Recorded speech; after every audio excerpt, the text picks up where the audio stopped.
Assalamualaikum warahmatullahi wabarakatuh. Kaifa halukum? Bagaimana kabarnya anak-anak yang saleh dan salehah? Alhamdulillah, hari ini kita kembali lagi untuk belajar masih di tema 7 ya, dan di subtema ketiga. Di sini insya Allah kita akan belajar tentang bagian-bagian surat undangan. Nanti boleh sambil kalian simak dan baca bukunya di buku tematik.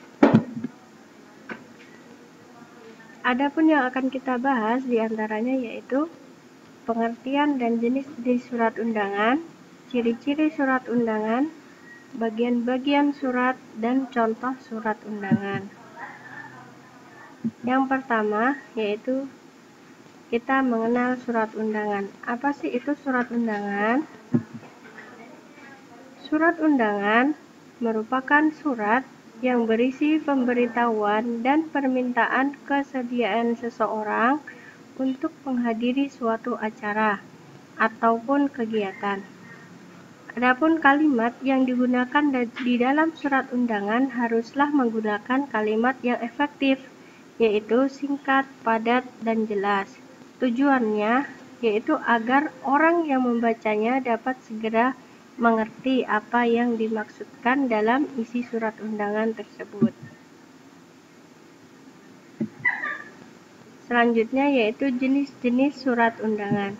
Jenis-jenis surat undangan di sini ada 3. Yang pertama yaitu surat undangan resmi. Surat undangan resmi adalah surat undangan yang mengatasnamakan sebuah instansi ataupun organisasi. Dan biasanya ini bersifat kedinasan dan digunakan untuk kepentingan organisasi ataupun kedinasan. Yang kedua adalah surat undangan setengah resmi. Surat undangan setengah resmi adalah surat yang mengatasnamakan perorangan yang ditujukan ke perorangan maupun instansi ataupun organisasi. Dan yang terakhir adalah surat undangan tidak resmi. Surat undangan tidak resmi yaitu surat yang mengatasnamakan perorangan atau pribadi yang ditujukan kepada perorangan untuk kepentingan perorangan, seperti di sini contohnya surat undangan ulang tahun, undangan perayaan kelahiran ataupun yang lainnya.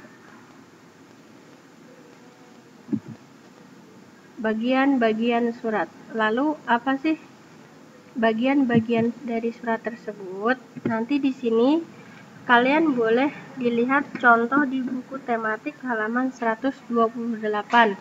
Di situ ada bagian-bagian surat ya. Di antaranya secara umum bagian-bagian surat itu terdiri dari kepala surat, isi surat, dan penutup.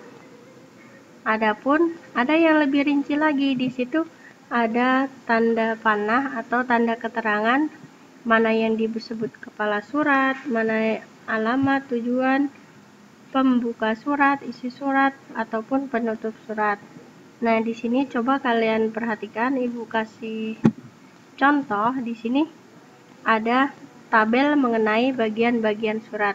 Mana sih yang disebut kepala surat atau kop surat, mana yang disebut isi surat, dan mana juga yang merupakan bagian dari penutup.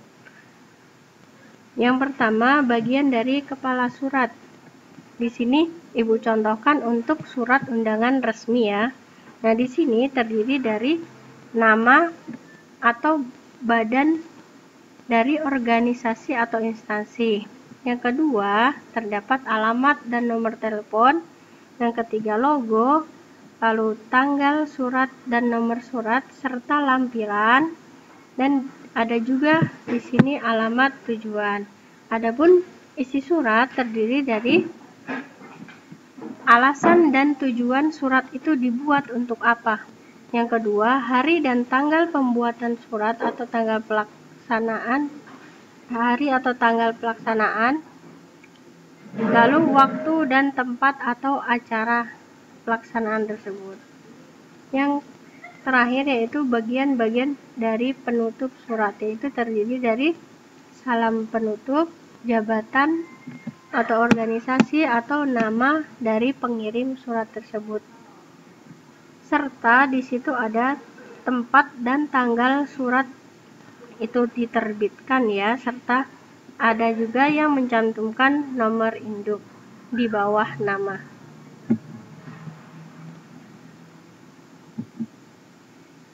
Lalu di sini format surat undangan resmi. Nah, di sini ada contoh format undangan resmi.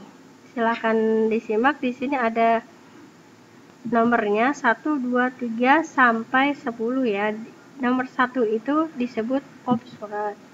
Nomor 2, tanggal pembuatan surat. Nomor 3, nomor surat.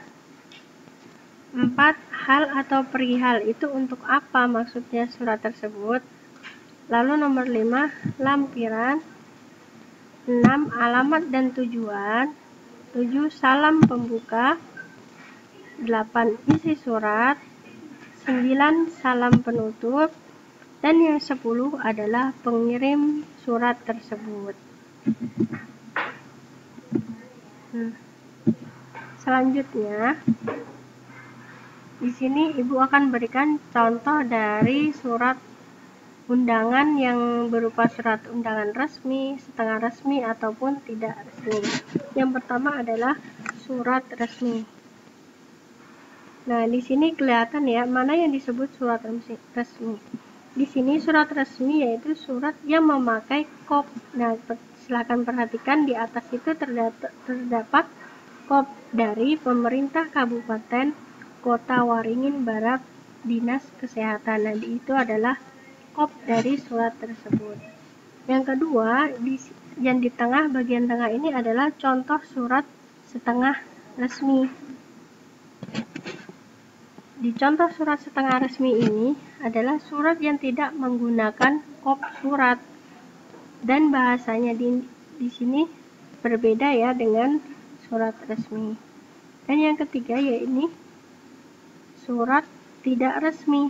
Nah, di sini adalah contoh surat undangan berupa undangan ulang tahun atau yang lainnya.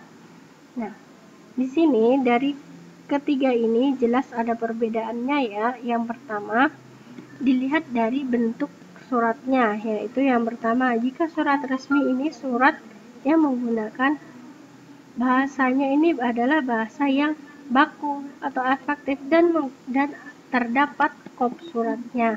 Adapun yang tidak resmi, yaitu bahasanya ini berbeda dengan bahasa yang resmi. Jika tidak resmi adalah menggunakan bahasa sehari-hari.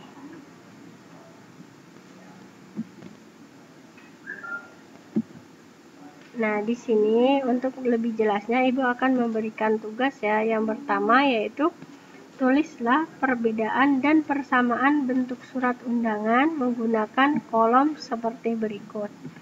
Nah, di sini ada kolom, nanti kalian cari dari persamaan atau perbedaan surat undangan resmi, setengah resmi maupun tidak resmi. Nanti boleh kalian simak di slide-slide sebelumnya, di situ terdapat perbedaan dan persamaannya ya. Persamaannya itu berupa isi tentang apa, dan perbedaannya itu dari segi bentuknya dan bahasanya itu apa. Coba jelaskan. Dan yang kedua yaitu buatlah satu surat undangan di buku tugas kalian.